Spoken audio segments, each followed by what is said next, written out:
YouTube. My name is Sam. I'm welcoming you to MU Fan TV. And today we want to go deeper into the nightmare that Manchester United is going through so far this season. Before we get started, I would request you to hit on that subscribe button. Also hit on the notification button so that you can get access to the new videos that will be coming soon. We'll be doing this more often, like we said last. And we are having this discussion in the wake of last night's match between Manchester United versus Rochdale, a game played at our home ground, Old Trafford, the theatre of dreams. I wonder who's dreaming nowadays. Is it us or the visiting teams? So join me, accept my opinion, even if it might not agree with yours. If it agrees with you, then you can chip in and tell me something more about what we are saying. If you do not agree with me, you can still give a consenting argument down at the comment section, and we'll follow up from there in our later discussion. So before we go much further, we are still on the same topic on the direction that we are taking, or that we seem to be taking, or we are told that we are taking. Now maybe the question that is still ringing, are we really rebuilding? Or like one of the comments I read somewhere, what are we building anyway? So allow me to give us a brief review of the match for those who are not able to watch the match. I persevered through all the 95 minutes, plus the additional minutes that we spent watching the penalty shootout. We converted all our 5 penalties. Yeah, I know. Rashford was not there to miss one. But anyway, that said, the first half to me was same old Manchester United of this season, whereby we are just moving the balls aimlessly without having any formula. And you could see, or you could try to read what the team is trying to do. I don't know whether we'll blame the personnel, I don't know whether we'll blame the tactics, I don't know whether the manager is not getting the word through to his players. I really don't understand it, because that first half was a vindication of a team that did not know what they were after. Against such a small team like I believe that's a League One team, a team that is more than I think they are 17th in their league. Such a team, and comparing to the likes of Chelsea, who are winning 7-1, or even Liverpool. Even Arsenal won 5-0 the previous day. Again, playing the youths, not even the first team. You look at our team and you just wonder, really, what are we doing? So the first half was lacking direction. In the second half, we were more settled. We took the midfield, and Fred continued to thread a number of balls forward. And this is the point to which most Manchester United fans are passing, that you compare Matic and you compare him to Fred, and really the difference is out there for everyone to see. Against West Ham, Matic started off well, but after 20 minutes he could not even run. And I watched Fred command that midfield, and I would wish to see him being given more chances. So the second half was okay. The main difference between the first time or between, in fact, in our team play, the only difference was the opposition's goalkeeper, Sanchez. I never thought I would hear that name soon. And I don't know whether we were hitting all the balls directly at him or he was that good, but he made a couple of saves. At least we had a number of shots, even if they were hit directly at him. But at least he kept his team in the game. And we scored with our 17-year-old Greenwood. And the funny thing is that I think Greenwood now has more goals from open play than Rashford. Yeah, that's where we are. And then minutes on, if we thought that a 17-year-old scoring was such a big issue, Rochdale responded with a master stroke of their own, whereby a 16-year-old scored the equalizer. And I'm trying to look at how that goal was scored, and for a team that is saying that we have improved our defense, still a lot leaves to be desired. That cross, if you can call it a cross, should not even have come through. In fact, it wasn't even a cross. The guy hit the ball up into the air, and then the 16-year-old came and scored. Anyway, I don't want to go into the details of calling him a 16-year-old, because as far as I'm concerned, if I'm 16 years and tomorrow will be my birthday for the 17th, then am I 17 or am I 16 years old? But even if he was a 19-year-old, it doesn't dispute the fact that we should not have been conceding such a goal at such a minute. I mean, what do we have to do to get clean sheets even at home? And I cannot blame it on the keeper, but I think we need a change of strategy, a change of formation. I don't know. I just don't know. Where we are right now, I don't know where we are. And maybe it's evident that when it rains, it pours, because there's nothing that we seem to be doing that is making sense. And so we had to be taken to a penalty shootout. And that is nobody's game. We cannot sit here and celebrate how we were very good in penalties, because at one time you are good, as we have seen, while at another it will cost you points. And I cannot tell you that I saw anything from my manager, Ole Gunnar Solskjaer, that really gave me hope that even he was understanding what we were doing. I didn't see it for all the 95 minutes. I could not look at him and say, that's a manager who knows what is happening in our team. I couldn't. So let me not bore you much with the game.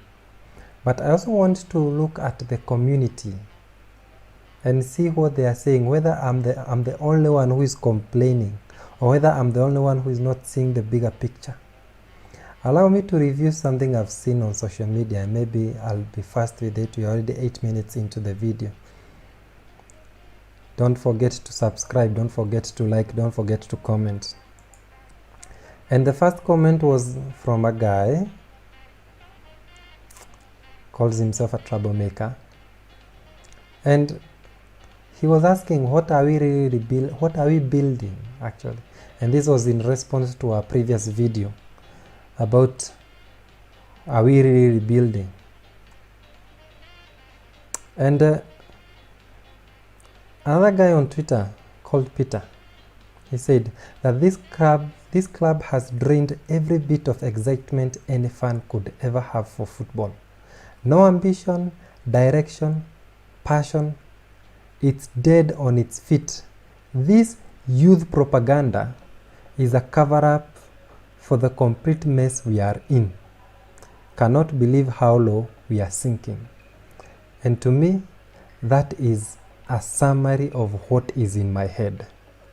Because Peter has hit it point on.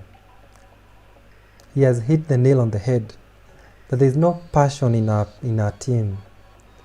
There is no direction. Nobody seems to be bothered. Nobody cares anymore. After the game, everybody goes home, and that's it. Now, I also saw another comment from a former Manchester United player, Paul Ince, and it was intriguing. But I think of Ole in the same way I do Lampard. And this, to me, this is a very vital point, because we are trying to compare managers who are being given a chance. Two young managers lacking experience, thrown into two massive clubs. But if you give me the choice who I would rather be watching this season, it will be Chelsea all day long. And that hurts me as a former United captain. He continues to say, at least when I look at Chelsea, I see what they are trying to do. The way they play, their identity. They are pressing high, getting tight, and creating chances. They can only get better.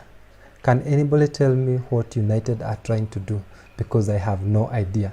And this is the point that I've been saying, and some people came against me when I did the other video, that I was being too negative. But he's a former captain who also loves the team. It doesn't mean that he has stopped loving the team. But you can see even him, he doesn't see this direction that we are saying that we are putting on. And Paul Ince, to me, that was nailed on in terms of the complaint. In another comment, allow me to share more, because I want to show you that it is not just me who is saying this. And this is from Marty. Again, the Lampard comparison is back.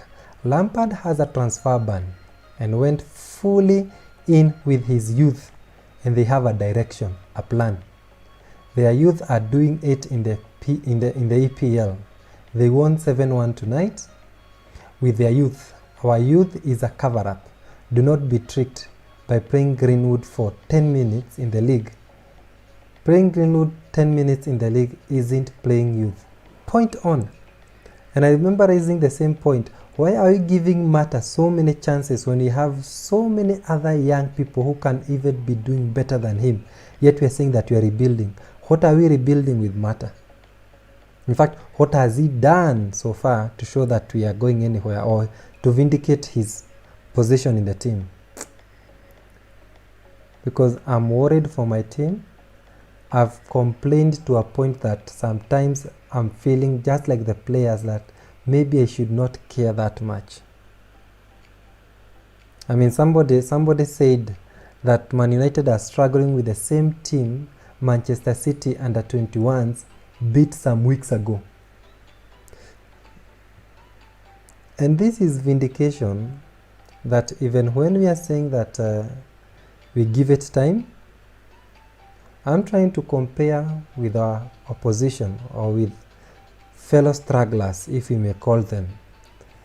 And really, I don't think us giving it time is solving anything. I don't think the solution is us waiting.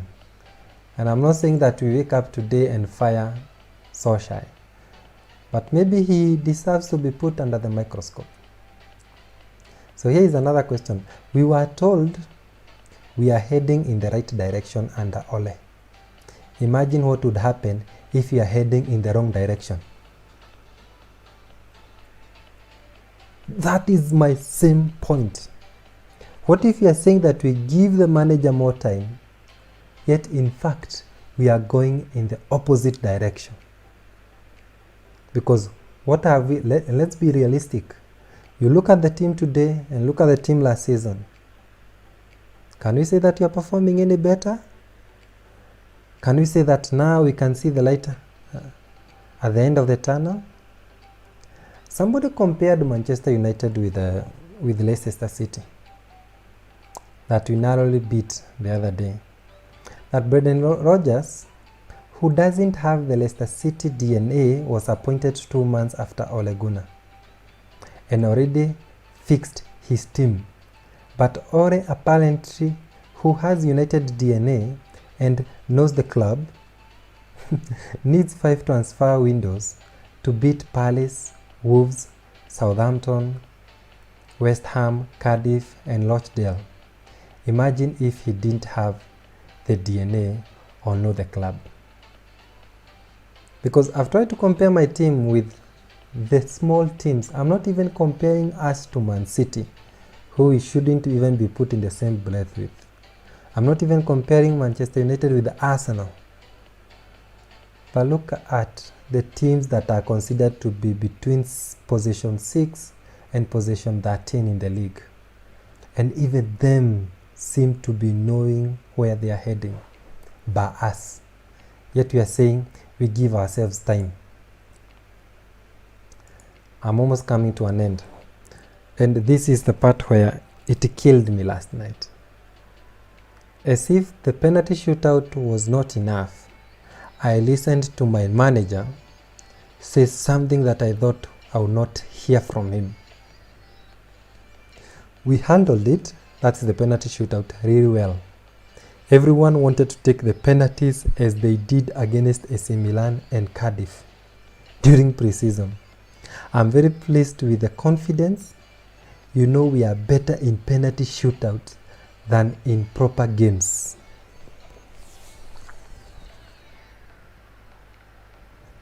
That is my manager. I mean, seriously, that is my manager giving a review of the game. Did you know that Manchester United have failed to score more than once in 17 out of the last 20 games under Solskjaer? The lack of quality and depth in a squad with 332 million wage bill is staggering. These are not my words. But I hope you are now seeing the point. I hope it is sinking deep. Because I do assure you, there is something rotting in this team. There is something terribly wrong with us. And I know, let me summarize it as saying there are 3 problems within our teams. 3, the management. Ed Woodward is doing his bit in keeping us afloat in terms of a business. So let's blame him for doing his job, but also let's blame him for not bringing in a guy well in terms with football who can do the transfers. A director of football. That's the only blame I can put on him. Secondly, we have a problem with a manager who is tactically inept, for lack of a better word to use. And then lack of personnel. The players who are there do not seem fit to wear that shirt. And as fans, we need to be selfish. Selfish in the point that we have to fight for what we can change. We cannot tell the team to hire a director of football. They might not even listen to us. But we can influence the managers that are put in place. We can influence the players that we bring in. And maybe now here it brings them then the question. What comes first? A better manager or the better players? Because if you're saying that OLE is here to bring out the dead wood in the team, then you also now have to understand that this same person should be given the power to hire the new players. So if he cannot hire the new players, then he should not be given even the power to fire. I'm so much disappointed. I respect the manager as a player, a former player that has won us matches. But past that, I want to tell it to the world that I think I've given up hope. I don't see us turning the corner. I don't see no team direction. And I don't think that he can come back from this. I think as fans, we have to allow the rain to beat us until December, or until the end of the year. Then if nothing changes, then maybe we should reconsider and count our losses. Alternatively, the manager can put us out of our misery and accept defeat if he's defeated. And if the management is not supporting him, then he needs to come to us and tell us so. If it's the players, he needs to bring out the ones who are not listening to his tactics. Otherwise, the ball is going to roll back on him. So I'll end the stream there. I'm hoping that I was able to put my point out there for all to see it. Remember to comment. I would want also to hear from you to know whether it's only me who is seeing the heart, or maybe we are out there and there are many of us. I don't want us to start thinking of bringing out the banner, but maybe you should start buying the fabric. That's what I have to say. So subscribe, like, have fun, and let's wait for Monday. Somebody was joking that if Unai is not able to beat Manchester United, then maybe he should even be fired. Yeah, that is the magnitude of the lot. Have yourself a great evening. Enjoy yourselves. I'm out.